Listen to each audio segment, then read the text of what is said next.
Perlakuan Krisdiana kala lihat Siti Badriah tertidur sambil duduk demi anak banjir pujian. Momen pedangdut Siti Badriah tidur dalam kondisi duduk menuai sorotan. Siti Badriah bak tak mampu menahan kantuk hingga tertidur dalam kondisi duduk. Bahkan momen Siti Badriah tidur dalam kondisi duduk membuat sang suami, Krisdiana Baharudin terharu.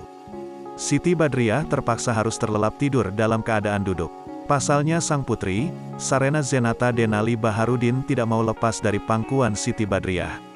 Hal itu terjadi lantaran sang anak demam tinggi sehingga membuat Siti Badriah harus pasangan badan. Beberapa kali ia terbangun karena harus mengubah posisi tidur Sarena. Sembari mata sayu menahan kantuk, Siti Badriah pun menyandarkan badannya. Ia lalu terlelap tidur dalam kondisi duduk dengan posisi Sarena berada di pangkuannya. Momen tersebut membuat Krisdiana Baharudin berulang kali mencium pipi istrinya. Ia tampak bangga dan haru melihat perjuangan Siti Badriah tersebut.